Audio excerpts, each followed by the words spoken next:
Welcome back, physics enthusiasts. I'm Swati, and in this video, I bring you all about the concepts of electric field. Today, we will discuss what is electric field, some of its formula, electric field lines, and everything which are good for your CBSE. So let's start with that.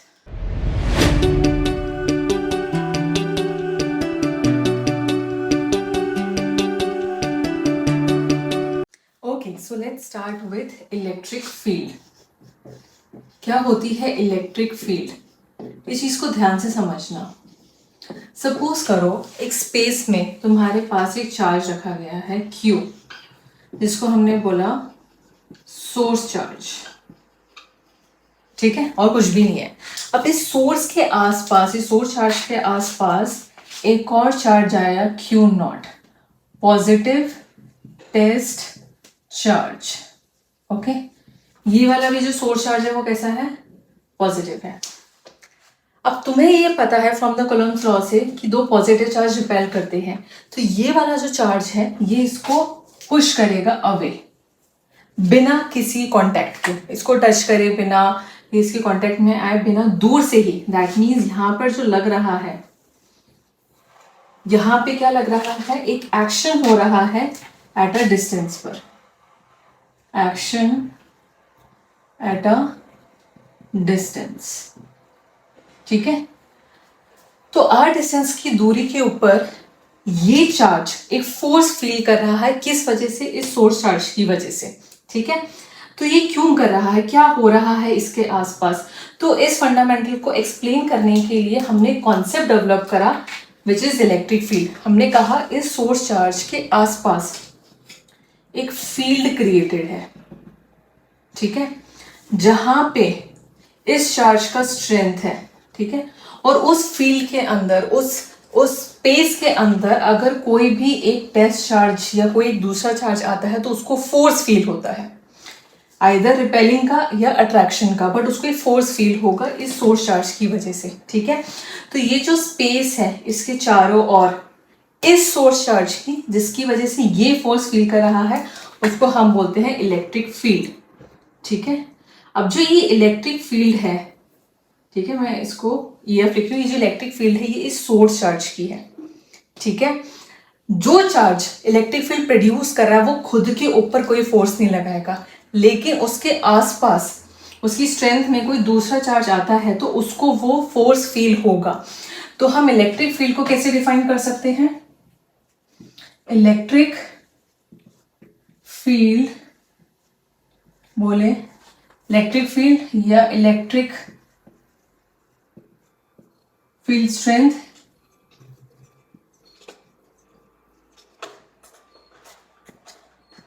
और electric intensity.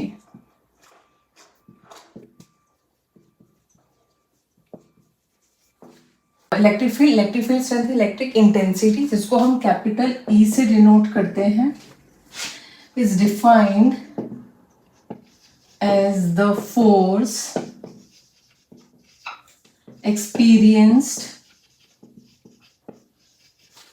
by this charge, experienced by a unit positive test charge placed at a point, at a distance r पे. ठीक है, इससे r distance पे.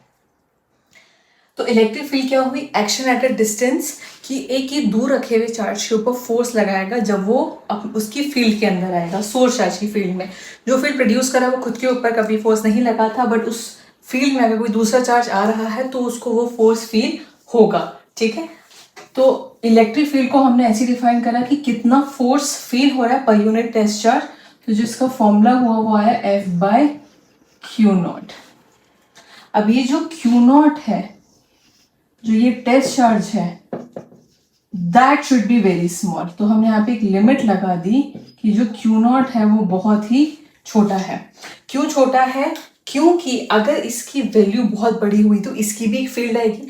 यहाँ पर हम source charge की फील्ड को ही सिर्फ कैलकुलेट कर रहे हैं, इसलिए हमने जो दूसरा चार्ज रखा, जो टेस्ट चार्ज रखा. टेस्ट चार्ज क्या था? जो इसकी फील्ड को टेस्ट कर रहा है बाय मतलब अपने ऊपर फोर्स लगवा करके, तो इस पर जितना ज्यादा फोर्स लगेगा उतनी स्ट्रॉन्ग इसकी फील्ड होगी। तो इस तरफ ये टेस्ट कर रहा है, तो हमने इसके चार्ज को बहुत कम रखा कि खुद की कोई इलेक्ट्रिक फील्ड प्रोड्यूस ना करे और ये इसकी इलेक्ट्रिक फील्ड से ही सिर्फ इन्फ्लुएंस हो। ठीक है, इसलिए हमने इस क्यू नॉट को टेस्ट चार्ज को क्या माना, very very small, very very small positive charge. ठीक है, तो आपकी इलेक्ट्रिक फील्ड का जो फॉर्मूला है it comes out to be F by Q not. ठीक है, where q naught is your test charge. Fine. और अगर हम इसको देखें यहां से, तो इसकी जो यूनिट है, इसकी यूनिट आ जाएगी आपके पास फोर्स और अपॉन में चार्ज है, तो न्यूटन पर कूलम ऐसा यूनिट। ठीक है, तो न्यूटन पर कूलम इसकी यूनिट होगी। एंड इसकी डिमेंशंस अगर हम देखें तो डिमेंशंस क्या हो जाएंगे, न्यूटन इज फोर्स, तो M L1T-2 AG metre per second square, और कूलम को हम लिख सकते हैं ampere into time.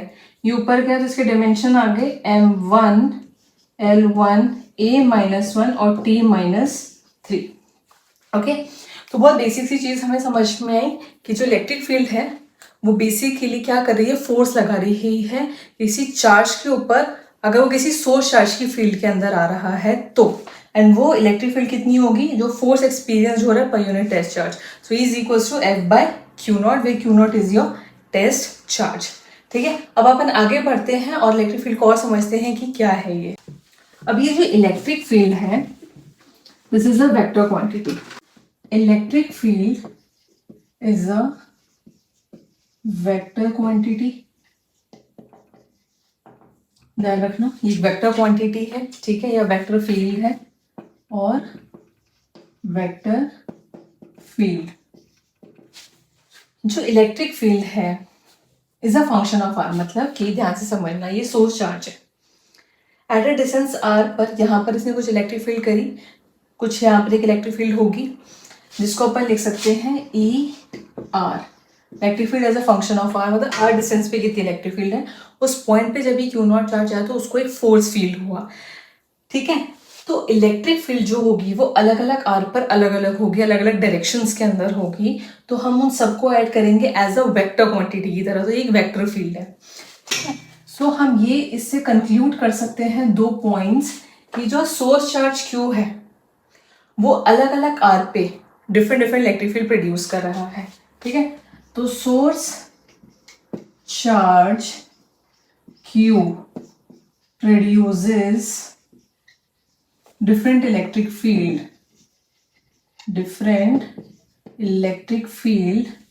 that is ER, E as a function of R at different R पे। ठीक है, सोर्स चार्ज क्यू जो प्रोड्यूस कर electric field ER at different R पे, अलग अलग R पे एक डिफरेंट इलेक्ट्रिक फील्ड हमें मिल रही है जो R फंक्शन पर डिपेंड कर रही है, और वहां पे एट पोजीशन आर पे जो क्यू नॉट चार्ज है, कोई चार्ज आया वो एक फोर्स एक्सपीरियंस कर रहा है। ठीक है, और हम की क्या डिफाइन कर सकते हैं कि एट अ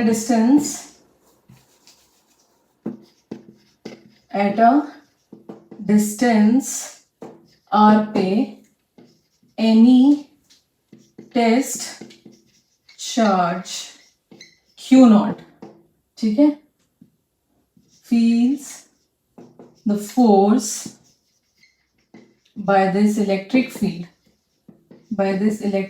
which is कितना हो जाएगा, वो फोर्स जो फील कर रहा है वो हो जाएगा Q not times E are.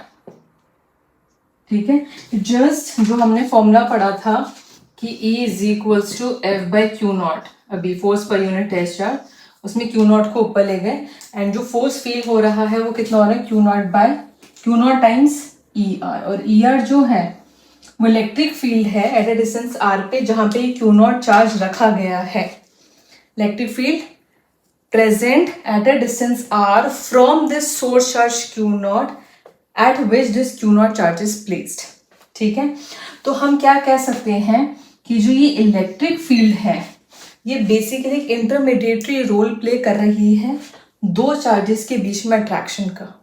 ठीक है, दैट मीन्स आपके पास चार्ज है एक, उसकी कुछ इलेक्ट्रिक फील्ड है और उससे दूसरे चार्ज के ऊपर फोर्स फील हो रहा है। अब अगर इस चार्ज को हम ज़्यादा ले लें कि इसकी भी एक इलेक्ट्रिक फील्ड हो तो वो इलेक्ट्रिक फील्ड इसको भी इन्फ्लुएंस करेगी। ठीक है, तो इलेक्ट्रिक फील्ड बेसिकली दो चार्जेस के बीच के इंटरैक्शन का वो एक रोल प्ले कर रही है कि विदाउट बीइंग इन कॉन्टैक्ट एक चार्ज दूसरे चार्ज पे जो फोर्स लगा रहा है वो अपनी फील्ड की वजह से लगा रहा है। That field is equals to F by Q not. और अगर हमें फोर्स देखना है कि किसी भी टेस्ट चार्ज पे, किसी भी चार्ज पे क्या फोर्स फील हो रहा है इलेक्ट्रिक फील्ड का, तो वो हम क्या करेंगे Q not into E R. ये ई आर इलेक्ट्रिक फील्ड है एट हर पॉइंट आर पे फ्रॉम दिस क्यू चार्ज। ठीक है, source charge produce this electric field अलग अलग आर डिस्टेंस पे, एंड अगर उस डिस्टेंस पे कोई भी दूसरा चार्ज आया है तो उसको वो फोर्स फील होगा which is equals to Q not times E R. Fine, जिसमें अपन एक दो न्यूमेरिकल्स करते हैं फिर अपन और आगे इसको समझेंगे। ओके, क्वेश्चन है calculate the electric field required to support a water drop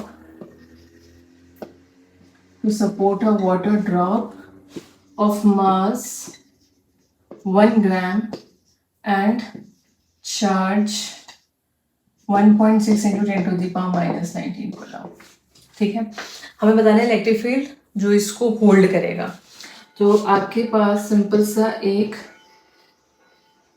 water drop है, इसको होल्ड करना है। नीचे की तरफ हमेशा mg फोर्स लगेगा, ऊपर की तरफ एक और फोर्स लगेगा जिसको हम इलेक्ट्रिक फोर्स कहेंगे। इलेक्ट्रिक फोर्स अभी हमने पढ़ा इलेक्ट्रिक फील्ड की टर्म्स में क्यू ई है। ठीक है, क्यू नॉट ई।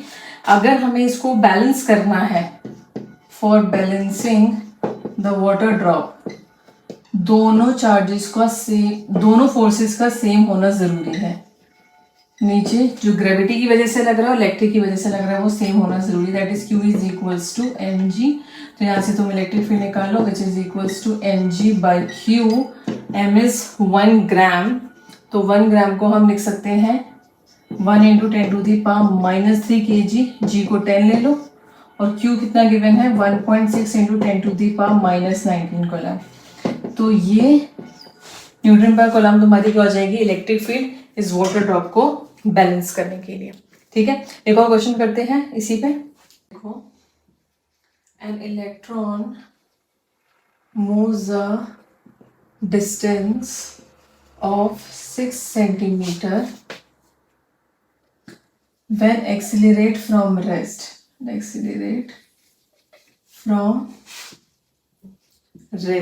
ठीक है, in an electric field of 2 into 10 to the power 4 Newton per coulomb. Calculate the time period. ठीक है, ये हमें क्वेश्चन है मैकेनिक्स। मैंने तुम्हें पहले ही बोला था कि मैकेनिक्स और इलेक्ट्रोस्टैट्स जुड़ी हुई हैं आपस में। तो कैसे करेंगे, ध्यान से समझना।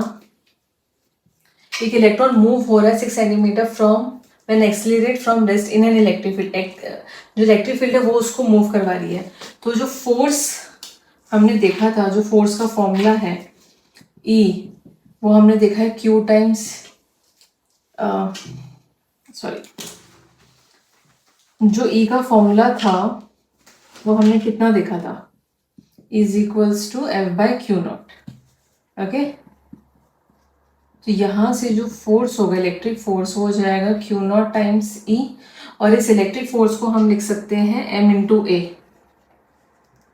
जो एक्सेलरेट हो रहा है, into Q not time E.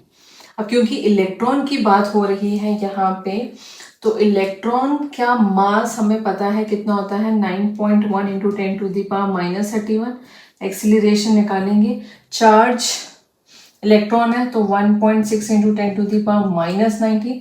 Electric field आपको गिवन है 2 इंटू 10 टू दी पावर 4। तो यहाँ से एक्सीलरेशन आया which is 1.6 into 10 to the power minus 19 into 2 into 10 की पावर 4 होल ओवर में 9.1 into 10 to the power minus 31, तो 16 टू सा 32, 3.2 अपॉन में 9.1 इंटू 10 की power minus 19 and plus 4 gives you minus 15, okay. और 31 ऊपर गया तो 31 में से 15 गए, 16 रह गया, ओके। तो that would be plus 16 metre per second square. Fine. Now acceleration है, तो अब यहां पर इक्वेशन ऑफ मोशन लगाओ, s is equals to u t plus half a t square. 6 centimetre move करें, that is 0.06, start from rest, तो rest से start हुआ है तो 0.06, रेस्ट से स्टार्ट हुआ तो 0, हाफ एक्सेलरेशन की वैल्यू ये उठा के रख दो, विच इज 3.2 अपॉन में 9.1 इंटू 10 की power plus 16 into T square. No ये 0 है तो तुम्हारे पास आ गया 0.06 इज इक्वल्स टू 3.2 अपॉन में 2 1 2 2 9 18 इंटू 10 की पावर 16 टी स्क्वायर। कैलकुलेशन यहाँ पे थोड़ी सी है, ये तुम्हारा इधर गया अपॉन में 3.2 इंटू 10 की पावर माइनस 16 का under root T, that would be your time जो इलेक्ट्रॉन को लगा 6 सेंटीमीटर डिस्टेंस मूव करने के लिए electric field of 2 into 10 to the power 4 newton per coulomb, ठीक है। तो आप ऐसे फोर्सेस को यूज कर सकते हो मैकेनिक्स की मदद, मैकेनिक्स और इसको इंटीग्रेट करके, and you can find any parameter which the question is asking, okay. एक और क्वेश्चन करते हैं, वही मैकेनिक्स से भी रिलेटेड है।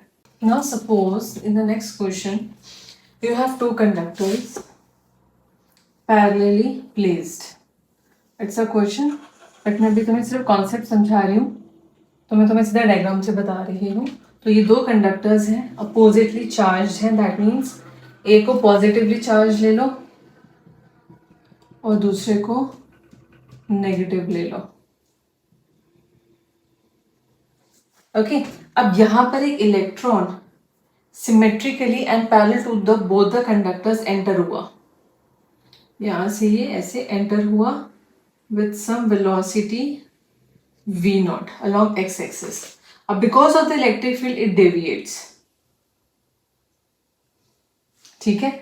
तो हमें ये थीटा एंगल निकालना है, हमें क्या फाइंड करना है, फाइंड एंगल ऑफ डेविएशन। अब यहाँ पे चीज ध्यान रखना, जब ये इलेक्ट्रिक फील्ड है, वैसे इलेक्ट्रिक फील्ड यहाँ पे पॉजिटिव से नेगेटिव इस डायरेक्शन में लग रही है, वो भी तो मैं आगे समझाऊंगी कि इसकी डायरेक्शन वगैरह कैसे होती है। तो इलेक्ट्रॉन जो है वो इस डायरेक्शन में डाइवर्ट हुआ, ठीक है, ये ऐसे गया और हमें थीटा निकालना है। इस कंडक्टर की जो लेंथ है वो L है, फाइन। ये डायरेक्शन जो है वो भी आगे तुम्हें मैं समझाऊंगी इसी लेक्चर के अंदर, तुम्हें क्लियर हो जाएगा, तो ध्यान से समझना। सबसे पहले इलेक्ट्रिक फील्ड आपको E गिवन है, तो वही फोर्स जो होगा Fe वो कितना हो जाएगा, E टाइम्स E। ऐसे क्या होता है QE, यहाँ पे चार्ज किया है इलेक्ट्रॉन है, तो हम इसको E लिख सकते हैं। जो फोर्स है उसको हम mass into acceleration, mass electron का is equals to E times C, तो जो एक्सीलरेशन हुआ वो हुआ E अपॉन में मास ऑफ इलेक्ट्रॉन, ठीक है। नाउ हमें पूछा है डेविएशन, तो हम क्या करते हैं, वेलोसिटीज निकालते हैं, और वेलोसिटीज का जो रेशियो होगा वो हमें थीटा देगा।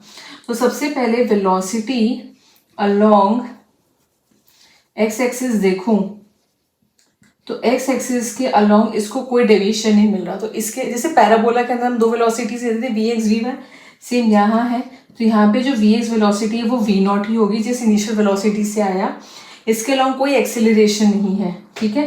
यहाँ पे no acceleration along X axis, तो जिस इनिशियल वेलोसिटी से वो आया वही रहा, ठीक है। वैसे फाइनल वेलोसिटी हम कैसे निकालते हैं, v is equals to U plus A T, acceleration 0 है तो वी एक्स सीधा सीधा वी नॉट रह जाएगा, ठीक है। Similarly velocity along y axis निकाले, तो यहाँ पे तुम्हारे पास इनिशियल वेलोसिटी जो है इज 0, y के अलोंग इनिशियल वेलोसिटी तुम्हारी क्या जा रही है, 0 जा रही है। तो यहाँ पे ये Vx था, जो Vy होगा वो क्या होगा, V not times y plus A T.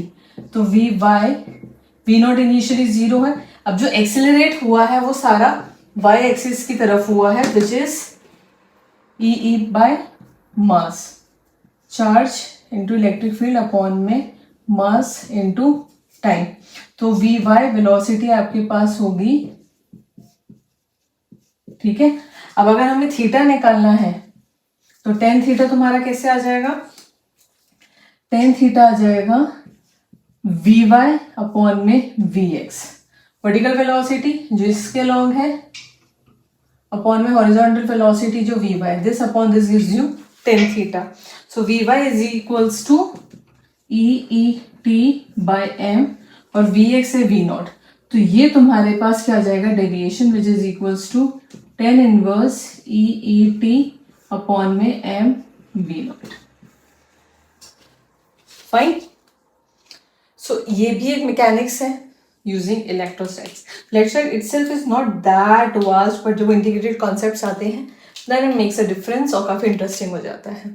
चलो आगे बढ़ते हैं। अब हमें ये पता है कि जो इलेक्ट्रिक फील्ड है वो आर डिस्टेंस पर चेंज हो रही है due to this source charge. अलग अलग आर पे अलग अलग है, वो कितनी है वो हम पढ़ेंगे। इसको बोलते हैं electric field due to this point charge.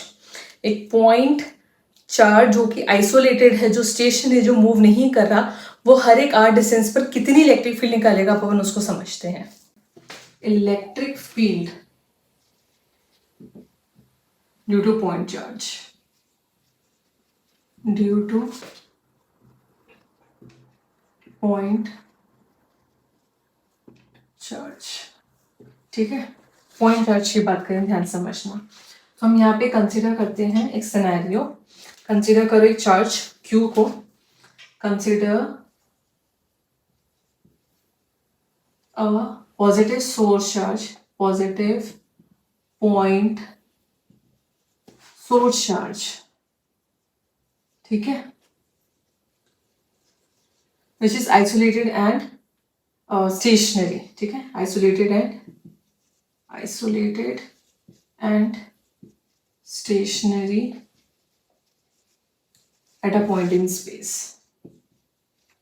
at a point in space।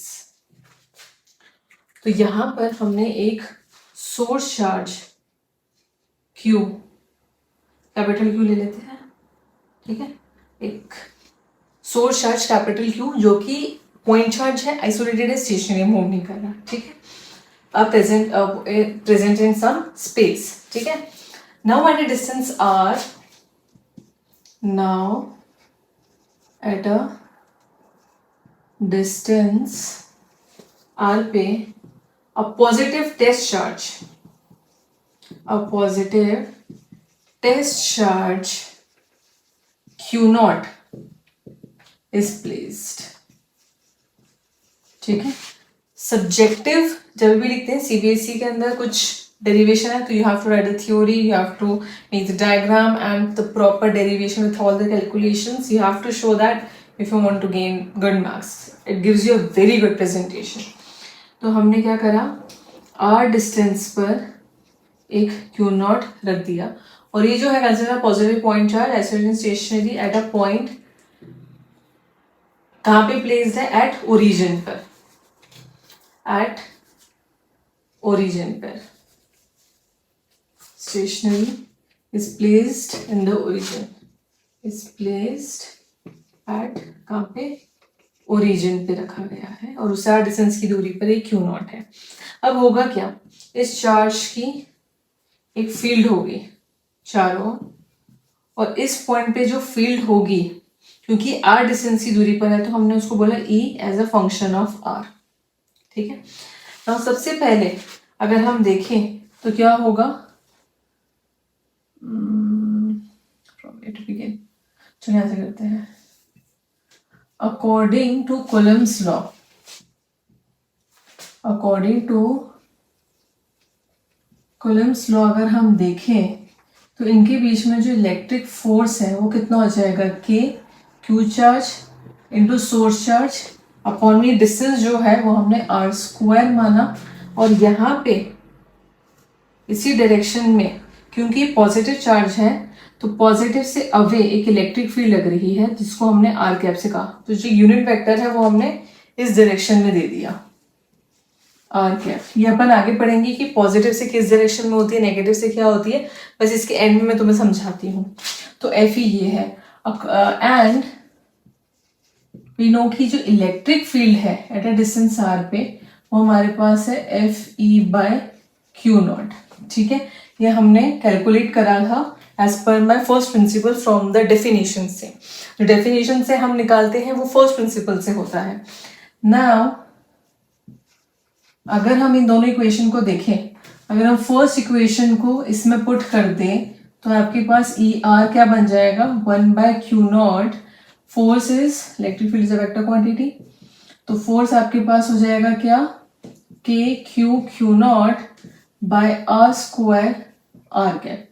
Q0 से Q0 कैंसिल हो गया, तो जो इलेक्ट्रिक फील्ड आया आर डिस्टेंस पे वो आया 1 में 4πε0, जो कि एक ही वैल्यू होती है, cube by R square R cap. ठीक है, समझ में आई बात। तो यहाँ पे हम ध्यान से देखें तो electric field only depends on the source charge. जो इलेक्ट्रिक फील्ड है depends only on source charge. जो सोर्स चार्ज है, जो प्रोड्यूस कर रहा है फील्ड, उसके चार्ज पर ही डिपेंड करेगी। जिसके ऊपर लगा रहा है उससे कोई मतलब नहीं, उसके ऊपर जो लगा रहा है वो तो फोर्स आएगा। ठीक है, जो चार्ज फोर्स फील कर रहा है, but electric field only produce by the source charge. ठीक है, और जो source charge electric field produce करता है वो खुद के ऊपर कभी फोर्स नहीं लगाता, ध्यान रखना ये चीज। नेक्स्ट हमें समझ में आया कि जो इलेक्ट्रिक फील्ड है आर डिस्टेंस पर is inversely proportional to 1/r²। Very important. इसका जो मैग्नीट्यूड है इलेक्ट्रिक फील्ड का वो आर के इनवर्सली प्रोपोर्शनल है। जैसे हम सोर्स चार्ज से दूर जाते जाएंगे इलेक्ट्रिक फील्ड कम होती जाएगी बाय द 1/r² के फैक्टर से। ये जो फील्ड्स होती हैं जो ऐसे 1/r² से करती हैं, दे आर रेडियल फील्ड्स और and spherically symmetric and spherically symmetric।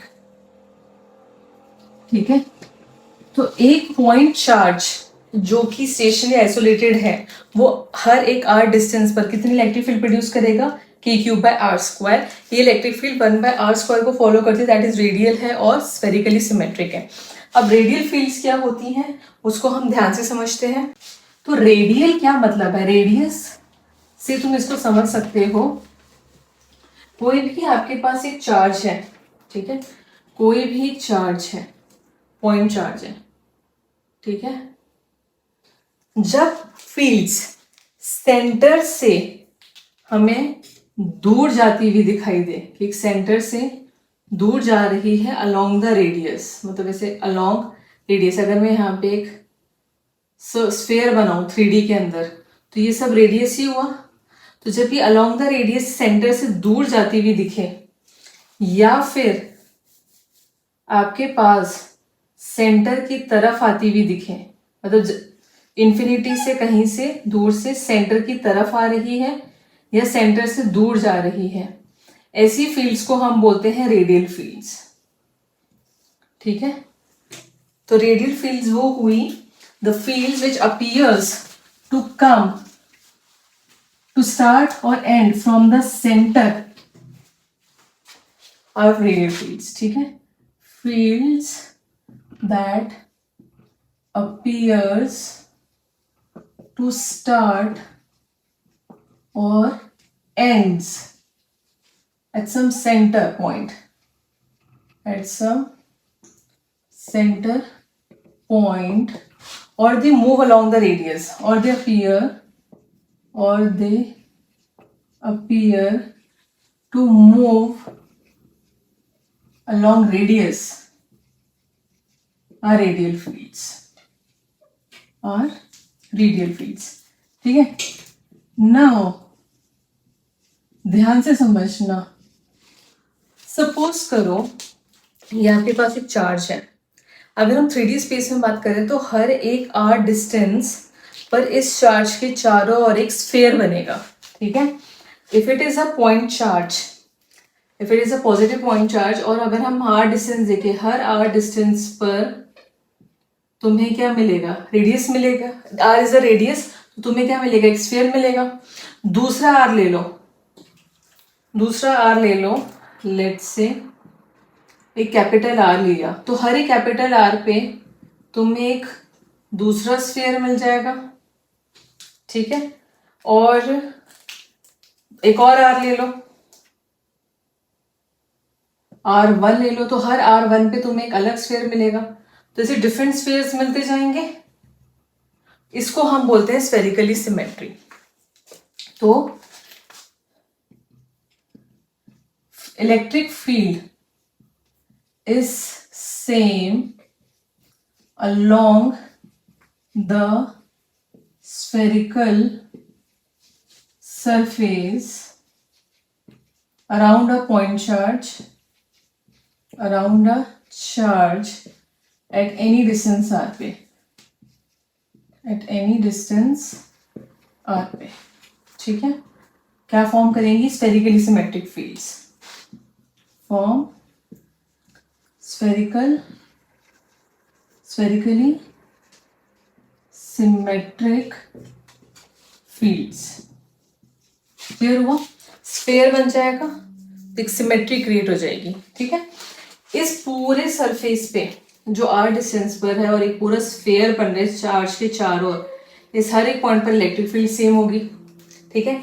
फिर इससे दूर यहाँ पे इससे चेंज हो जाएगी, बट इस पूरे सरफेस पर सेम रहेगी। सिमिलरली हम और आगे गए तो चेंज होगी इलेक्ट्रिक फील्ड, बट इस पूरे सरफेस पर सेम होती जाएगी। बट जैसे हमें सोर्स चार्ज से दूर जाते जा रहे हैं, इलेक्ट्रिक फील्ड की जो स्ट्रेंथ है वो कम होती जा रही है, because it is inversely proportional to R square. अब ध्यान से समझना, जो तुम्हारे पास चार्ज पॉजिटिव होता है उससे फील्ड हमेशा हमें दूर जाती हुई दिखती है, पॉजिटिव से निकल करके कहीं दूर जा रही है, कुछ इन्फिनिटी पे जा रही है, या कोई दूसरा चार्ज रखा है तो उस तरफ जा रही है। अब दूसरा चार्ज कौन सा रखा हुआ है, नेगेटिव। अगर तुम्हारे पास एक नेगेटिव चार्ज है तो उसकी तरफ आती हुई दिखेगी, उसके अंदर आती हुई दिखेगी। कहां से अंदर आ रही है, या तो इन्फिनिटी से आ रही है, या पास में कोई पॉजिटिव चार्ज रखा है तो वहां से आ रही है, ठीक है। अगर दो चार्ज पास पास रखे, एक पॉजिटिव एक नेगेटिव, तो पॉजिटिव से फील्ड बाहर निकलती हुई दिखेगी और नेगेटिव के अंदर जाती हुई दिखेगी। और अगर आइसोलेटेड है, एक तरफ पॉजिटिव है, आसपास कुछ भी नहीं है, तो लगे इन्फिनिटी की तरफ जा रही है, पॉजिटिव से निकल रही है और इन्फिनिटी की तरफ जा रही है। और नेगेटिव चार्ज है तो उसे लगेगा इन्फिनिटी से आ रही है, नेगेटिव के अंदर खत्म हो रही है। तो हम ये कह सकते हैं कि जो डायरेक्शन है, डायरेक्शन ऑफ इलेक्ट्रिक फील्ड वो कहां से जा रही है, पॉजिटिव से बाहर निकल रही है और नेगेटिव के अंदर जा रही है। तो direction of electric field is from positive to negative charge. भाई आई बात समझ में आई कि जब एक पॉजिटिव होगा उससे बाहर निकलती हुई दिखेगी, उसके बगल में नेगेटिव रख दो तो नेगेटिव के अंदर जाती हुई दिखेगी। अगर दोनों सेपरेटेड है, आइसोलेटेड है, आसपास कुछ नहीं है, तो पॉजिटिव से बाहर निकलती हुई इन्फिनिटी तक जाती हुई दिखेगी और नेगेटिव में इन्फिनिटी से आती हुई इसमें एंड होती हुई दिखेगी। So this is the direction of electric field which moves from positive to negative. इसको हम और डिटेल में पढ़ेंगे जब हम इलेक्ट्रिक फील्ड लाइंस पढ़ेंगे, ठीक है। तो समझ में आया कि जो आपके पास इलेक्ट्रिक फील्ड है due to a point charge, जो सोर्स चार्ज है डिस्टेंस अब वो होता है k⁴/r²। q is that source charge जो इलेक्ट्रिक फील्ड प्रोड्यूस कर रहा है। ओके, हमने इलेक्ट्रिक फील्ड पॉइंट चार्ज का फॉर्मूला देख लिया। Electric field due to a point charge जो तुम्हारा आया E k या 1/4πε0 q/r², ठीक है। अगर हम इसका ग्राफिकल रिप्रेजेंट देखें तो वो कैसा हो सकता है, graphical representation of electric field, ठीक है, with the x axis, with the x axis के साथ, ठीक है। ध्यान से समझना।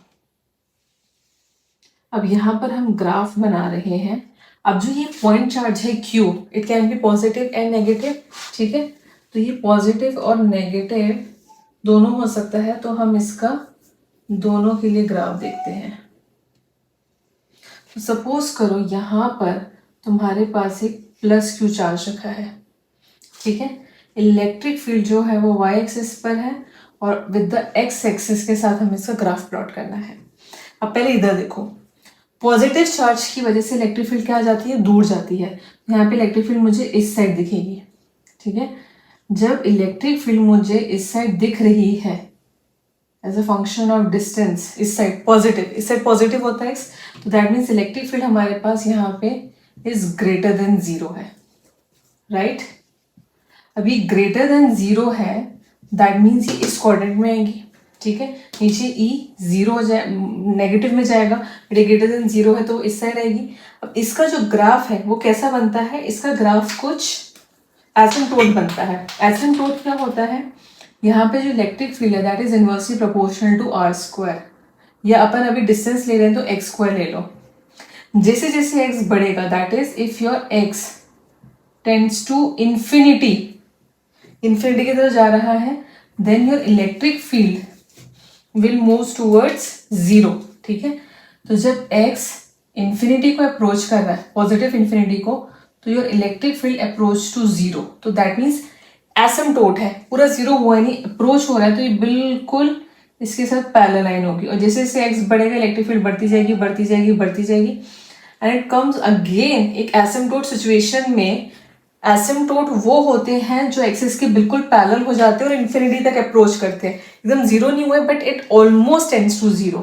तो यहाँ पे तुम्हारा x ऑलमोस्ट 0 की तरफ टेंड हो रहा है, तो इलेक्ट्रिक फील्ड पॉजिटिव इन्फिनिटी की तरफ जा रही है।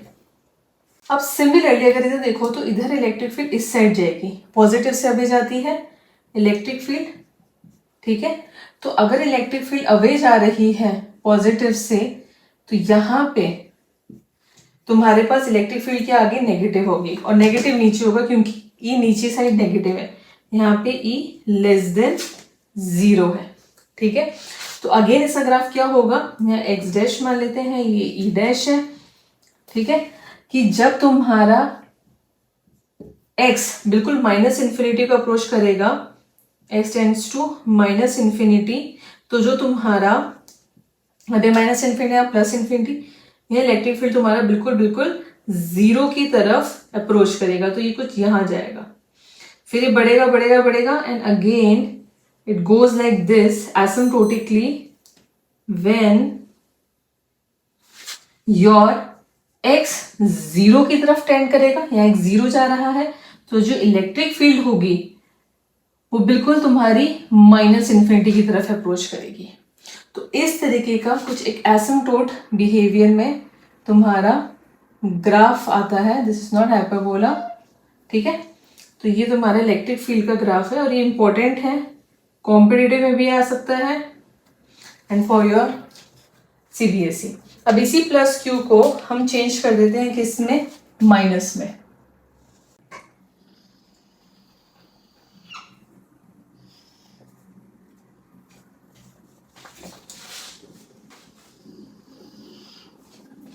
अब सपोज करो कि तुम्हारा सेंटर पे माइनस का चार्ज रखा गया है, इलेक्ट्रिक फील्ड है, x एक्सिस है, x डैश और इलेक्ट्रिक फील्ड, ठीक है।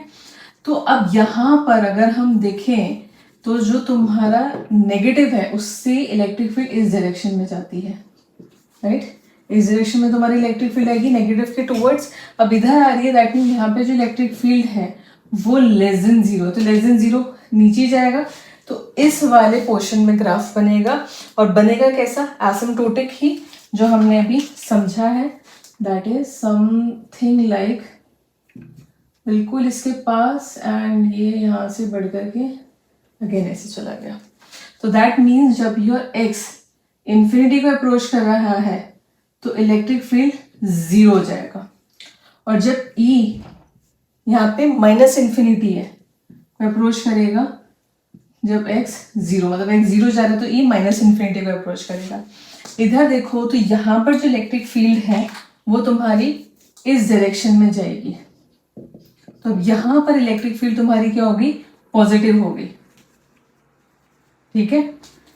पॉजिटिव का मतलब इस डायरेक्शन में जाएगी तो इधर आएगा, यहाँ पे E ग्रेटर देन 0 है, ठीक है। तो यहाँ का ग्राफ कुछ इस तरीके से बनेगा। अगेन जब x टेंड्स कर रहा है माइनस इन्फिनिटी को तो इलेक्ट्रिक फील्ड टेंड्स कर रहा है 0 को, और जब x 0 को टेंड्स कर रहा है तो इलेक्ट्रिक फील्ड टेंड्स कर रहा है प्लस इन्फिनिटी को।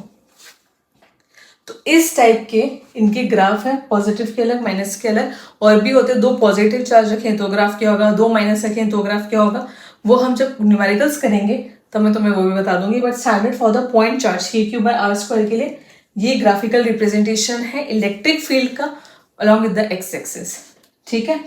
अब इसी में एक चीज और समझना, ओके अब इसी में कंडीशन समझो। ऐसी कंडीशन में कूलम्ब्स लॉ में भी पढ़ी थी तो फटाफट समझ में आ जाएगी, विच इज सुपरपोजिशन प्रिंसिपल। तो सपोज करो r1 वेक्टर की दूरी पे तुम्हारे पास एक q1 चार्ज रखा गया है और r2 वेक्टर की दूरी पर एक q2 चार्ज है, ठीक है। अब यहां पर मैंने एक और चार्ज रखा, लेट से q0, जो यहां से दूर है r01, और यहां से जो डिस्टेंस है वो मैं ले लेती हूँ r02, ओके। अब अगर Q1 and Q2 positive charges हैं, ठीक है, तो आपके पास इलेक्ट्रिक फील्ड कैसे जाएगी, Q1 से इस डायरेक्शन में जाएगी E1 फील्ड, और Q2 से इस डायरेक्शन में जाएगी E2 फील्ड। तो Q0 पे जो नेट इलेक्ट्रिक फील्ड है वो इस डायरेक्शन में आएगी, इन दोनों का vector sum, right. That is जो तुम्हारे पास नेट इलेक्ट्रिक फील्ड 0 पर आई वो क्या हुई, 1 की वजह से प्लस 2 की वजह से। Electric field at 0 due to 1 and electric field at 0 because of second charge, right.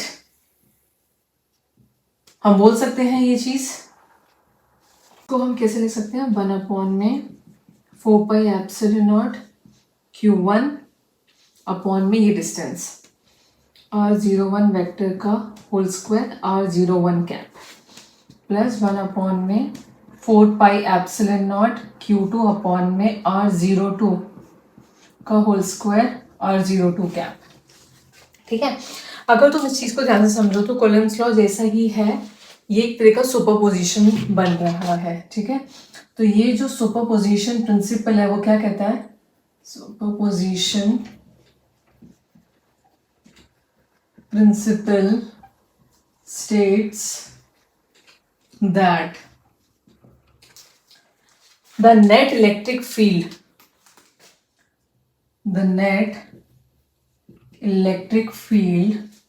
on any charge due to the presence of other charges, the net electric field on any charge, अब सीधा लिख दो, is equal to the vector sum,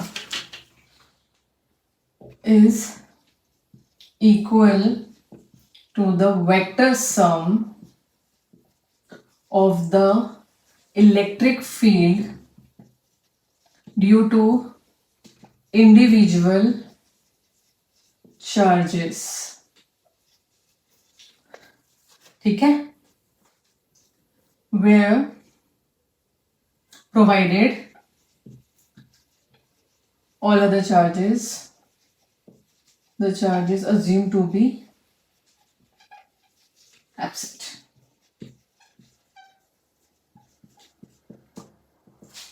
ठीक है। तो net electric field जो होगी किसी भी चार्ज पे is equal to the vector sum of the electric field due to individual charges, provided कि एक की वजह से वो फील्ड है वो दूसरे चार्जेस की प्रेजेंस में इफेक्ट नहीं होगी, प्रोवाइडेड और other charges assumed to be absent, ठीक है। तो अगर किसी भी चार्ज में हमें नेट इलेक्ट्रिक फील्ड निकालनी है तो जितने भी इंडिविजुअल चार्जेस है E1 E2 अलग अलग चार्जेस की वजह से जितनी भी इलेक्ट्रिक फील्ड है उन सब का वेक्टर सम कर दें, ठीक है। तो हम इसको कुछ इस तरीके से भी लिख सकते हैं कि जो इस पे 0 होगा वो 1/4πε0 कॉमन बाहर निकाल के इनका समेशन कर देते हैं फॉर i चार्जेस से जो i1 से लेके n तक जा रहा है, so it is QI upon में आर जीरो आई वेक्टर का होल स्क्वायर और आर जीरो आई कैप। ठीक है, अब इसी चीज को अगर हमें वेक्टर नोटेशन में लिखना है, इन वेक्टर नोटेशन में इलेक्ट्रिक फील्ड को लिखना है, बिल्कुल सेम प्रोसेस है जो हमने कॉलम्स लॉ में पढ़ा था, बिल्कुल। तो that electric field vector notation में हो जाएगी 1 अपॉन में 4 pi epsilon not summation I 1 से लेके n तक क्यू आई अपॉन में मैग्नीट्यूड ऑफ आर जीरो या आर माइनस आर आई के मैग्नीट्यूड का होल क्यूब, क्योंकि ऊपर जाएगा vector R zero vector minus R I vector. ठीक है, so this is the vector notation and superposition principle कि किसी भी एक के निकालना है तो अलग अलग फील्ड्स निकाल करके वेक्टर समेशन करते जाओ, you will get the net field at any point. Okay, एक सिंपल सा क्वेश्चन करते हैं। सपोज करो तुम्हारे पास एक ए और बी पॉइंट्स पर दो चार्जेस रखे गए हैं, लेट्स से 1 × 10⁻⁻7 कूलम का एंड इधर रखा है 2 × 10⁻7 कूलम का जो 1 सेंटीमीटर दूर है। दोनों पे इलेक्ट्रिक फील्ड निकालनी है। तो जो इलेक्ट्रिक फील्ड होगी एट पॉइंट बी पर ड्यू टू ए, वो कितनी हो जाएगी? अब ए की वजह से तो ये ए की इलेक्ट्रिक फील्ड है, ठीक है, जो बी पर लग रही है, बी पॉइंट पर लग रही है, दैट इक्वल्स टू के जो चार्ज ए का है अपॉन में are square, 9 × 10⁻9 1 × 10⁻⁻7 r is 1 centimeter, that is 0.01 into 0.01 1 2 3 4, तो तुम्हारे पास आ गया 9 + 4 13, 13 में से 7 गए 6, तो 9 × 10⁻6 न्यूटन पर कूलम। और उसी तरह अगर हमें इलेक्ट्रिक फील्ड निकालनी है एट पॉइंट ए पर ड्यू टू बी, तो अब ये इलेक्ट्रिक फील्ड क्या हो जाएगी? बी की। तो बी वाला चार्ज लेंगे विच इज 9 × 10⁻9 2 × 10⁻7 और नीचे हो जाएगा 0.01 × 0.01, तो this is 18 × 10⁻6 Newton per coulomb. Simple सी बात है, ठीक है। अब जैसे सपोज करो यहां पर मैंने एक चार्ज रख दिया, लेट से 3 कूलम का, ठीक है, 3 × 10⁻7 कूलम का मिड में रख दिया। दैट मीन्स ये डिस्टेंस तुम्हारा हो जाएगा 1/2 0.5 सेंटीमीटर का। इस पे निकालो फोर्स ड्यू टू बी। तो जो फोर्स निकल रहा है बी की वजह से, तो उसके लिए हम क्या करेंगे? पहले तो बी की मैग्नेटिक फील्ड निकालेंगे इस डिस्टेंस पर। तो बी की मैग्नेटिक फील्ड इस डिस्टेंस पर हो जाएगी 9 × 10⁻9 × 2 × 10⁻7 और डिस्टेंस अब चल रहा है 0.5 सेंटीमीटर का, दैट इज 0.005। ये अपन एक काम करते हैं 0.5 × 0.5 और ऊपर भेज देते हैं 10⁻4, ठीक है, ये 2 और हट करके 10⁻6 हो गया, ठीक है। तो ये हो गया 9 2 18 5 5 25 into 10⁻−1 -7 + 6 is -1 और ये जाएगा 10⁻8। तो जो फोर्स लग रहा है इस पर, अब क्या करेंगे? बी की यहाँ पे इलेक्ट्रिक फील्ड निकाली, अब इस चार्ज को 3 × 10⁻7 को मल्टीप्लाई कर देंगे इस फील्ड से, समझ गए? तो तुम्हारे पास फोर्स आ जाएगा। अगर ए से पूछा था कि इस पे क्या लग रहा है, तो पहले ए की फील्ड निकालते यहाँ पर और इस चार्ज से मल्टीप्लाई कर देते। तो दैट इज द थिंग कि फोर्स क्या हो रहा है, जो मैग्नेटिक फील्ड लगा रही है उसको हम किस तरीके से, कैसे फॉर्मूला यूज करके निकाल सकते हैं। ओके, एक और क्वेश्चन करते हैं अपन। सपोज करो आपके पास एक स्क्वायर है ऑफ ए लेंथ का, ठीक है, और इसके कॉर्नर्स पर at A B C D points पे चार्जेस रखे गए हैं 3 जगह, इधर क्यू है, इधर क्यू है और इधर क्यू है। हमें नेट इलेक्ट्रिक फील्ड निकालनी है एट बी पे। Electric field at B point पर हमें निकालनी है, ठीक है, अब यहाँ पर हम डायरेक्शन देखेंगे। देखो ये सारे प्लस के चार्जेस हैं, पॉजिटिव फील्ड मैंने बताई थी अवे जाती है, तो ए से जो फील्ड होगी वो मुझे कुछ इस तरीके से जाती हुई दिखेगी, मतलब यहाँ पे ये हुआ ए की वजह से फील्ड, जो कितनी हो जाएगी K Q by R square, charges Q distances A, that is K Q by A square. C भी पॉजिटिव है तो इसकी वजह से फील्ड इधर जाती हुई दिखेगी, वो भी कितनी हो जाएगी K Q by A square same. तो पहले इन दोनों का रिजल्टेंट देखो, एंगल कितना बन रहा है 90 डिग्री, तो जो एफ नेट होगा मैंने पहले भी बताया था, अगर दो सेम है तो इसको ई मान लो या एक्स मान लो, कैलकुलेशन इजी हो जाएगी। तो e square plus 2 e that is 2 e square cos 90 degree, this term goes to 0, ये दोनों सेम है तो ऐड होके 2 ई स्क्वायर बन गया, that is √2e, and your A is K Q by A square, √2 K Q by A square. ठीक है, अब डी की वजह से देखो पॉजिटिव है, तो जो डी की वजह से फील्ड होगी वो भी कैसे जाएगी, इधर जाएगी। अब इसके लिए ये जो डिस्टेंस है ये √2a होगा, तो that is K Q, charge तो सेम ही बट डिस्टेंस अलग है, तो √2a का स्क्वायर 2a स्क्वायर हो गया। आपके पास ये इधर जा रही है, जो ई इन दोनों का ई नेट है वो भी इसी डायरेक्शन में जाएगा, parallelogram law, vector law, which is √2 times of के क्यू बाय ए स्क्वायर, दोनों की डायरेक्शन सेम है, तो तुम्हारा एफ नेट क्या हो जाएगा, और सॉरी ई नेट कितना हो जाएगा, ई टोटल एट बी पर, इन दोनों को सिंपली प्लस कर दो, which is K Q by 2a square plus √2 K Q by A square. Common निकाल लो, सिंप्लीफाई कर लो, ऐसे छोड़ दो, बात बस यूनिट लगा देना वरना नंबर कट जाएंगे, सिंप्लीफाई करना चाहो तो करो बट यूनिट जरूर लगा देना। ठीक है, तो ये हमारा क्या हो गया, सुपरपोजिशन प्रिंसिपल, जब एक पॉइंट पर अलग अलग चार्जेस की वजह से फील्ड है तो हमें उसको कैसे रिजल्टेंट लेके करना है, रिजॉल्व करके भी कर सकते हो, resultant formula a square plus b square plus 2ab cos theta का अंडर रूट वो भी लगा सकते हो, anything can be possible. Direction देखोगे तो 45 डिग्री हो जाएगा माइनस का, इसी नीचे जा रहा है। ठीक है, ओके, एक वेक्टर के ऊपर अपन कंसीडर कर लेते हैं क्वेश्चन कि a charge of -2 microcoulomb is placed at origin, ठीक है, find electric field at point 3 metre, 4 metre, 0। अब यहाँ पे कोऑर्डिनेट्स आ गए तो इधर वेक्टर लॉ लगा दो। ठीक है, वेक्टर लॉ मैंने तुम्हें बताया था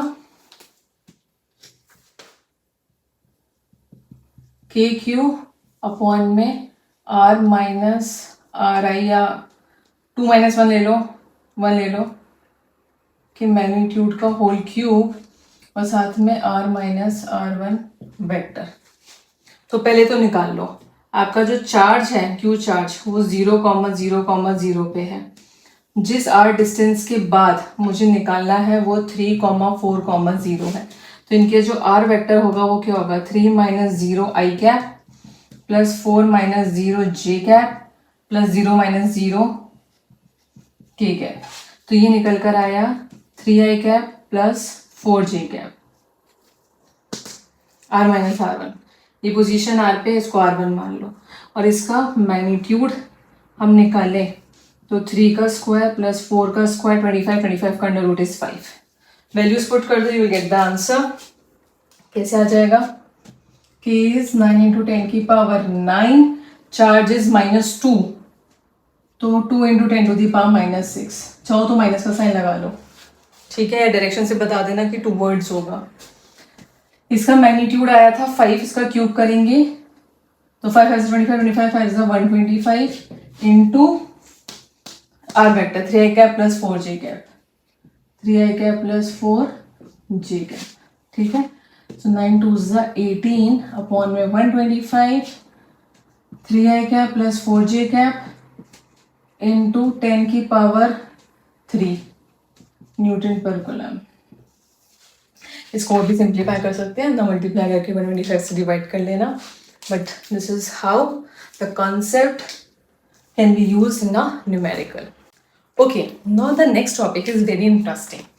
हमने देखा कि चार्ज है जो इस दूसरे चार्ज के ऊपर फोर्स लगा रहा है through electric field. The question is electric field है कैसी, कैसे दिखती है, क्या इसका विजुअल रिप्रेजेंटेशन है. तो उसके लिए साइंटिस्ट ने इलेक्ट्रिक फील्ड लाइंस बनाई. They are just the geometrical interpretation to visualise कि इलेक्ट्रिक फील्ड कैसे लगेगी.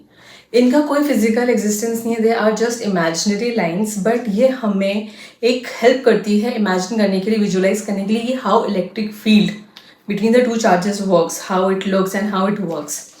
सो उसके लिए हमने एक इलेक्ट्रिक फील्ड लाइंस का कहा और हमने इसको डिफाइन करा कि they are the imaginary curves, they are the imaginary curves along which a unit positive charge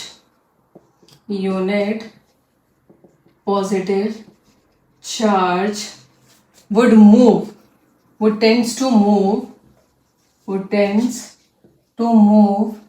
when free to do so, ठीक है. तो हमने इनको कहा कि they are like these imaginary curves, कि अगर इस पे हमने पॉजिटिव चार्ज रखा तो वो उस डायरेक्शन में मूव करेगा, दैट मीन्स उसको उस डायरेक्शन में फोर्स मिलेगा. इसका एक और जो हम डिफाइन कह सकते हैं मैथमेटिकली वो ये होगी कि the tangent to any point on this curve gives the direction of electric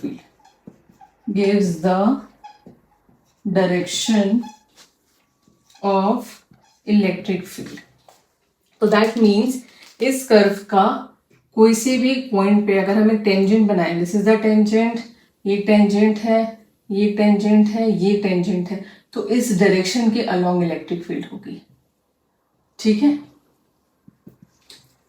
तो ये होते हैं हमारे मैग्नेटिक फील्ड लाइंस, जिसको हम इलेक्ट्रिक फील्ड लाइंस बोल लो या हम इसको लाइंस ऑफ फोर्स भी बोलते हैं, इलेक्ट्रिक लाइंस ऑफ फोर्स भी बोलते हैं, इलेक्ट्रिक लाइंस ऑफ फोर्स भी बोलते हैं. ठीक है.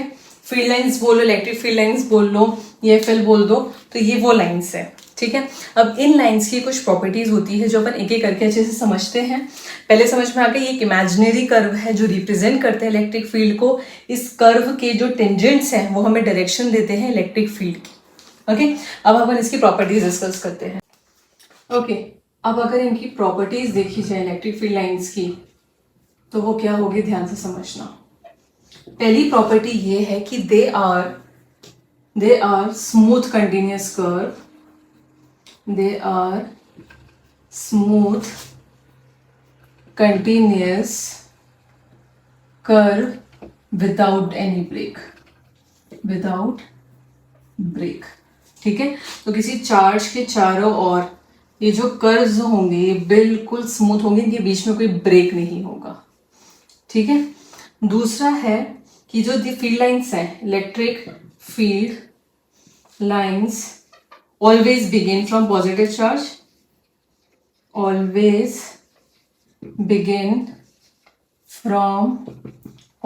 charge, and ends at negative charge. ये जो फील्ड लाइंस है ये पॉजिटिव से तो निकलती भी दिखती है और नेगेटिव के अंदर जाती भी दिखती है. फॉर एग्जाम्पल, अगर सपोज करो यहाँ पे एक प्लस क्यू चार्ज है और एक माइनस क्यू चार्ज है, तो प्लस क्यू से ये फील्ड लाइंस निकलती भी दिखेगी और माइनस क्यू के अंदर जाती भी दिखेगी. ठीक है. अगर ये दो चार्ज पास पास रखे हुए हैं तो पॉजिटिव से निकलेगी और नेगेटिव के अंदर जाएगी. ये ऐसे ज्वाइन नहीं हो सकती, ये अलग अलग लाइंस है. ठीक है. लेकिन अगर आपके पास दो चार्जेस इंडिपेंडेंट है, मतलब उनके आसपास कोई और दूसरा चार्ज नहीं है, तो वो कैसी होगी ध्यान से समझना, ठीक है। If only a single charge is present, if only a single charge is present, then the field lines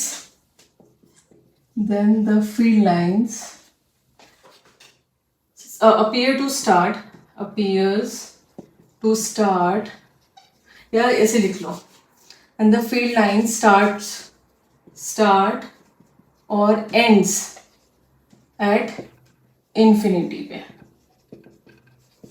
ठीक है। दैट मीन्स अगर आपके पास एक पॉजिटिव चार्ज है प्लस क्यू का, तो इससे फील्ड लाइंस बाहर निकलती हुई दिखेगी और ऐसा लगेगा कि ये कहाँ जा रही है, इन्फिनिटी को अप्रोच कर रही है। इट अप्रोचेस टू इन्फिनिटी, मतलब ये इन्फिनिटी की तरफ जा रही है। और अगर माइनस क्यू चार्ज है तो ऐसा लगेगा इन्फिनिटी से फील्ड्स इसके अंदर आ रही है, इन्फिनिटी से अंदर आ रही है, समझ गए। अगर ये सिंगल चार्ज है, लेकिन अगर दो पास में रखें तो पॉजिटिव से निकलती हुई दिखेगी, नेगेटिव के अंदर जाती हुई दिखेगी। अब नेक्स्ट है, ये जो फील्ड लाइंस है, they never form a close loop. Fourth is they never form a closed loop, ठीक है। अब क्वेश्चन आता है बाय, तो पहले ध्यान से समझना। मैंने तुम्हें बताया कि प्लस चार्ज से फील्ड स्टार्ट होगी। अगर ये क्लोज लूप बना रही है दैट मीन्स ये वापस इधर आएगी। अगर एंटर कर रही है तो वहां पे क्या होना चाहिए, नेगेटिव चार्ज होना चाहिए। तो ये दो charge can not be present at the same position, therefore it can not form close loop. तो इसका रीजन अपन लिखेंगे कि for a closed loop positive and negative charge should be at the same place, should be at the same point, not possible, which is not possible, ठीक है। तो आप इसी diagram से और इससे लिख के बता सकते हो कि they never form a closed loop and they also never intersect, ठीक है। देखो ये वही वाली चीजें हैं जो तुमने magnetic field line class 10th में पढ़ी होगी, ठीक है। बिल्कुल वही चीज है यहाँ पे कि दे नेवर क्रॉस और इंटरसेक्ट ईच अदर। एक ही चार्ज की फील्ड लाइंस कभी भी क्रॉस और इंटरसेक्ट नहीं कर सकती। क्यों नहीं कर सकती? क्योंकि सपोज करो ये फील्ड लाइन है हमारा कर्व और एक ये कर्व है, ठीक है। तो eight the point of intersection इसका टेंजेंट इधर गया, इसका टेंजेंट इधर गया, एक इलेक्ट्रिक फील्ड इस डायरेक्शन में, एक इलेक्ट्रिक फील्ड इस डायरेक्शन में, विच इज नॉट पॉसिबल।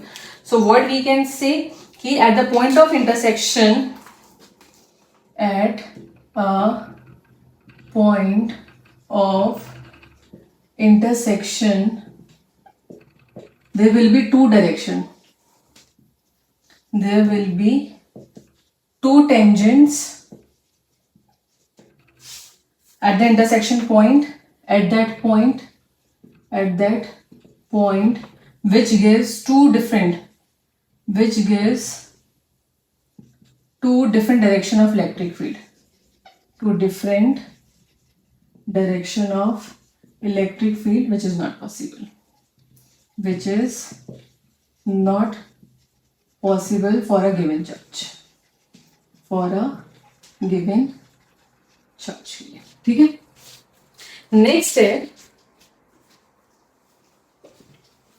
जो टेंजेंट है इन कर्व्स का वो हमें इलेक्ट्रिक फील्ड देता है, वो तुमने पहले बता दिया है, वो भी इसकी एक प्रॉपर्टी ही है। मैं लिख देती हूँ, tangent to the curve gives the direction of electric field. The tangent to the curve gives the direction of electric field. Gives the direction of electric field. ठीक है। नेक्स्ट है कि if the field lines are contract, अगर वो आपस में contract हो रही है length wise, if the electric field lines contract length wise, ठीक है, अगर लेंथ वाइज कॉन्ट्रैक्ट हो रही है, तो कॉन्ट्रैक्ट मतलब पास पास आ रही है, तो पास पास आने का मतलब क्या हुआ कि इसमें अट्रैक्शन है, ठीक है, विच शोज अट्रैक्शन किसके बीच में, टू अनलाइक चार्जेस के बीच में, बिटवीन टू अनलाइक चार्जेस, ठीक है। इसको कैसे समझोगे, अगर एक प्लस क्यू है एक माइनस क्यू है, तो ये हमें ऐसे दिखेगी, यहां से ये कॉन्ट्रैक्ट हो जाएगी, पास हो जाएगी, और अगर ये एक्सपेंड हो रही है तो इसका मतलब कि रिपल्शन, एक्सपेंड मतलब फैल रही है, तो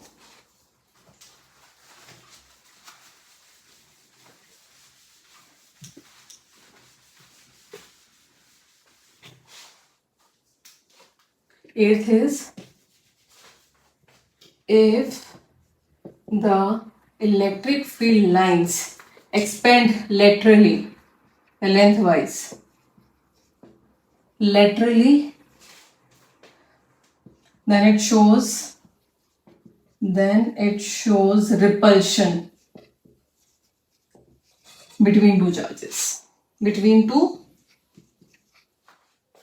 like charges,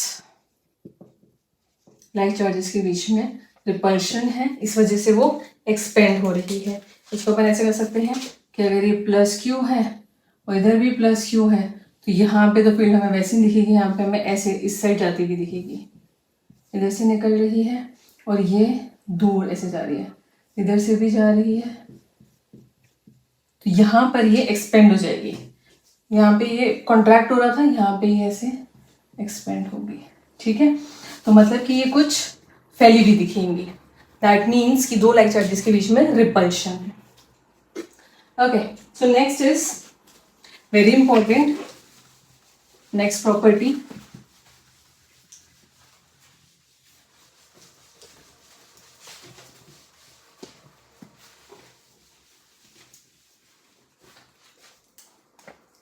कौन सी होगी, 9th होगी I think so. The relative closeness, the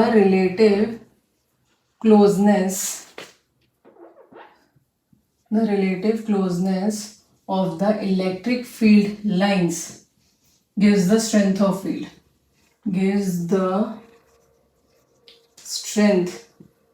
of field, ठीक है। that means अगर तुम्हारी क्लोज इलेक्ट्रिक फील्ड लाइंस होगी तो वो क्या होगी, स्ट्रॉन्ग फील्ड को शो करेगी, स्ट्रॉन्ग फील्ड। अगर तुम्हारी फार होगी इलेक्ट्रिक फील्ड लाइंस तो वो हमारी वीक फील्ड को शो करेगी। And equally spaced parallel lines हैं तो वो हमारी यूनिफॉर्म फील्ड को शो करेगी, इस पे क्वेश्चन कर लेते हैं तो ये चीज क्लियर हो जाएगी। सपोज करो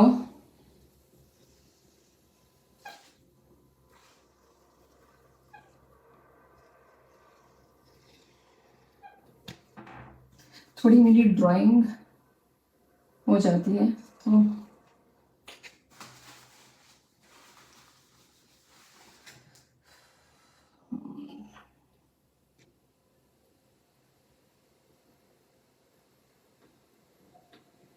ठीक है। यहाँ पे 3 पॉइंट्स रख दिए, ए बी और सी। यहाँ फील्ड पास पास है तो यहाँ स्ट्रांग होगी, यहाँ फील्ड दूर है तो वीक होगी। ए और सी पे अगर देखो तो पैरेलल लाइंस है, इक्वली स्पेस्ड पैरेलल लाइंस है, तो इसके लिए हम कह सकते हैं कि जो इलेक्ट्रिक फील्ड ए और सी पर है वो सेम है, यूनिफॉर्म है, क्योंकि पैरेलल है, यूनिफॉर्म है, यहाँ का और यहाँ का, तो यहाँ दोनों सेम है। लेकिन अगर बी और ए को कंपेयर करें, बी और सी को कंपेयर करें, तो बी की यहाँ पे फील्ड लाइंस दूर दूर है, फार अपार्ट है, और ए की पास पास है, सी की भी पास पास है, तो यहाँ पर स्ट्रॉन्ग फील्ड होगी और यहाँ पे कम होगी, तो इन दोनों की फील्ड बड़ी होगी बी से। ठीक है, तो जितनी रिलेटिव क्लोजनेस है उससे हमें इलेक्ट्रिक फील्ड लाइंस के बारे में पता चल जाता है। लास्ट जो है इसका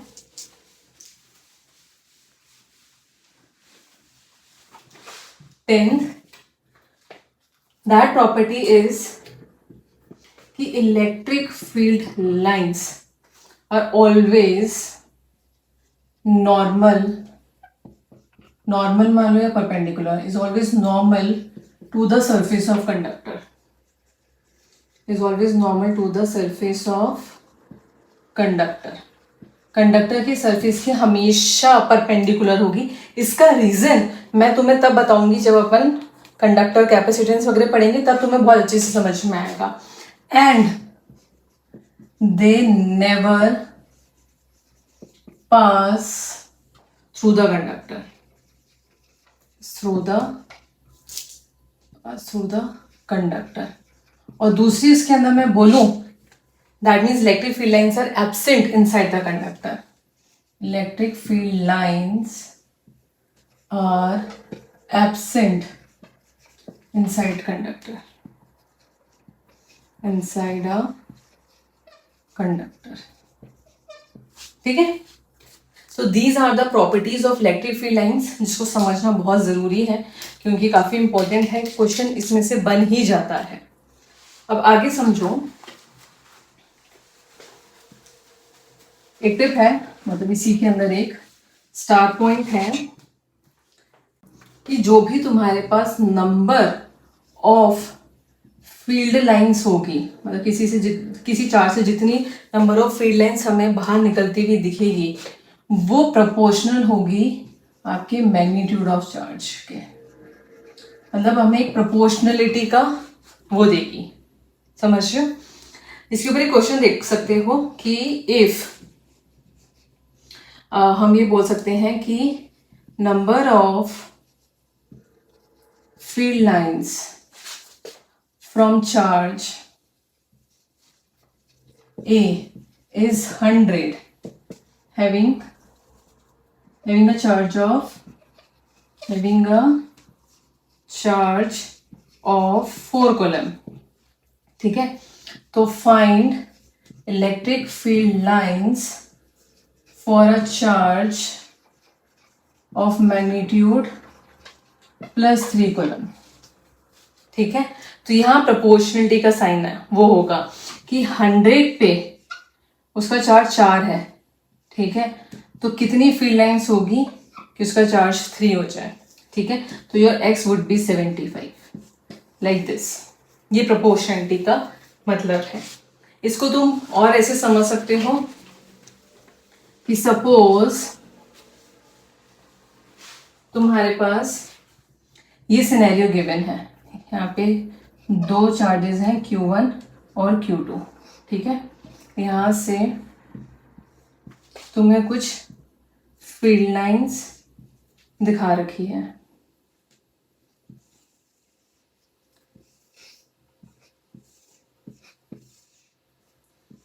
ओके, अब तुमसे पूछा गया है यहाँ पे कि Q1:Q2 का रेशियो बताओ। अब यहाँ पे ध्यान से समझना, जब Q1:Q2 का रेशियो है तो Q1 आपके पास पॉजिटिव है क्योंकि इलेक्ट्रिक फील्ड बाहर निकल रही है, और Q2 नेगेटिव है क्योंकि इलेक्ट्रिक फील्ड अंदर जा रही है। कितनी निकल रही है इसमें से? 1 2 3 4 5 6 7 8 9, तो ये 9 हो गया। इसमें 3 आ रही है, -3 लिखो, तो ये हो गया तुम्हारा 3:-1 का। और अगर तुम्हें एक क्वेश्चन ऐसे और दूसरा क्वेश्चन ऐसा है कि सिर्फ मैग्नीट्यूड का रेशियो दे दो, मतलब मुझे नेचर नहीं चाहिए, तो ये हो जाएगा 3:1 का। मैंने बताना पड़ेगा कि प्लस का और Q2 माइनस का है। ठीक है, तो ये नंबर ऑफ फील्ड लाइन जो है वो हमें प्रोपोर्शनल है मैग्नीट्यूड ऑफ चार्ज की, एग्जैक्ट नहीं बट प्रोपोर्शनलिटी वाली वैल्यू हमें दे देती है। ठीक है, अब आगे समझो एक और चीज, एक और स्टार पॉइंट तुम क्या समझ सकते हो कि इफ सपोज करो if a charge is displaced from its position, अगर वो चार्ज डिस्प्लेस्ड हुआ है फ्रॉम इट्स पोजीशन से, तो इलेक्ट्रिक फील्ड में कुछ तो चेंज आएगा। फ्रॉम इट्स पोजीशन, तो जो फील्ड चेंज होगा, field change at a distance are पे, at a distance R in time T में, इन टाइम टी में वो हमें गिवन होगा t is equals to r और अपॉन में c, where c is speed of light, speed of light which is 3 into 10 to the power 8 metre per second, उससे वो change हो जाएगा। और एक और पॉइंट है कि जो तुम्हारा इलेक्ट्रिक फील्ड है वो ऑलवेज फ्लो करता है हायर पोटेंशियल से लोअर पोटेंशियल पे। Electric field always flow from higher to lower potential. Okay, so these are some star points. अब अपन समझते हैं कि इलेक्ट्रिक फील्ड अलग अलग चार्ज के अराउंड इलेक्ट्रिक फील्ड लाइंस की कैसी शेप होगी। Next and last topic of this video is electric field lines for different charge system के लिए। ठीक है, तो सबसे पहले अपन देखते हैं पॉजिटिव चार्ज के लिए। ड्यू टू पॉजिटिव चार्ज, अगर आपके पास एक प्लस क्यू का चार्ज है तो उससे फील्ड हमें रेडियली आउटवर्ड दिखेगी। ठीक है, तो ये जो फील्ड्स हैं वो तुम्हारी होगी रेडियली आउटवर्ड। दूसरा, ये स्फेरिकली सिमेट्रिक होगी, स्फेरिकली सिमेट्रिक। और कहां दिखेगी कि एंड हो रही है इंफिनिटी पे, एंड जेड इंफिनिटी, अगर ये सिंगल चार्ज रखा गया है तो। ठीक है, नेक्स्ट अगर हम नेगेटिव चार्ज के लिए देखें, ये मैं पहले भी बता चुकी हूं, तो अगर आपके पास एक माइनस का चार्ज है तो उससे फील्ड लाइन इसकी तरफ आती हुई दिखेगी। कहां से? इंफिनिटी से। ठीक है, तो हम इसको बोल सकते हैं कि इसकी जो फील्ड लाइंस हैं दे आर रेडियली इनवर्ड, अंदर की तरफ है ये, रेडियली इनवर्ड। ये भी स्फेरिकली सिमेट्रिक है, स्फेरिकली सिमेट्रिक। और ये हमें फील होगा कि ये कहाँ जा रही है? इंफिनिटी से आ रही है। Appears to come from infinity. ठीक है, अब अपन रखते हैं for two positive and negative equal charges. दो चार्जेस हैं, एक प्लस का है और एक माइनस का है, तो प्लस से निकलती भी दिखेगी और माइनस के अंदर जाती भी दिखेगी। इक्वल चार्जेस हैं तो दोनों के बराबर करना, जितनी निकल रही है उतनी ही अंदर जा रही है। ठीक है, और अगर अनइक्वल हो तो कम ज्यादा दिखा देना। अब ये जो है ये तुम्हारी सिलेंड्रिकल सिमेट्रिक होंगे, सिलेंड्रिकल, इनके चारों ओर एक सिलेंडर बनेगा, सिलेंड्रिकल सिमेट्रिक। ठीक है, and they contract length wise, attraction show कर रहा है, contract length wise which shows attraction. अब इसी में अगर मैं दो पॉजिटिव चार्ज ले लूं, ठीक है, टू पॉजिटिव इक्वल चार्जेस, तो इससे वो हमें बाहर जाती हुई दिखेगी इस साइड। इक्वल है तो जितनी इससे निकल रही है उतनी ही इससे निकलेगी, दैट इज 5। ये भी सिलेंड्रिकल सिमेट्रिक होंगे लेकिन ये एक्सपेंड होंगे लेंथ वाइज। ठीक है, so they are also cylindrical symmetric and they expand lengthwise और लेंथ वाइज एक्सपेंड करें तो ये रिपल्शन शो कर रहे हैं, एंड वो शो कर रहे हैं क्या, अट्रैक्शन। ठीक है। अब अगर टू अनइक्वल चार्जेस लूं तो क्या होगा,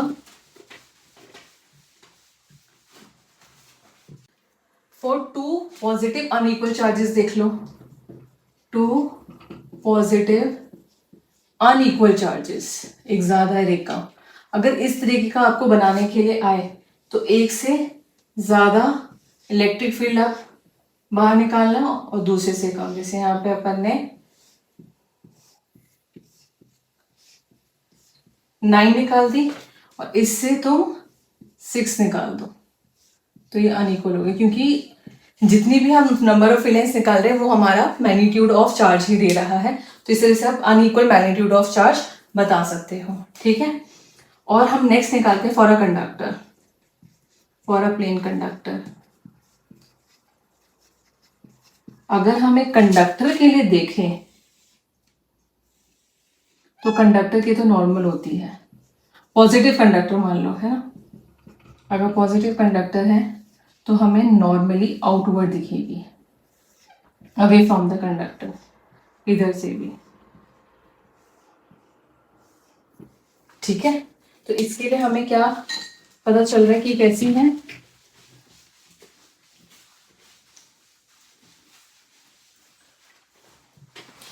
ये तुम्हारी नॉर्मल है, normal to the conductor and move away from it, away from it, उससे दूर जा रही है। ठीक है। ये यूनिफॉर्मली स्पेस्ड है, यूनिफॉर्मली स्पेस्ड है, तो that means equal electric field near a conductor. ठीक है। हर एक पॉइंट पे होगी, इसके परपेंडिकुलर है टू द सरफेस और उससे बाहर जा रही है क्योंकि पॉजिटिव है, तो ये प्लेन कंडक्टर के लिए। Also these are the different shapes इसके लिए है। तो ये था थ्योरी विद सम कॉन्सेप्ट। अब नेक्स्ट वीडियो के अंदर हम न्यूमेरिकल्स के बारे में डिस्कस करेंगे, जिसका पार्ट 2 होगा। So thank you for watching this video, will meet you in the next video.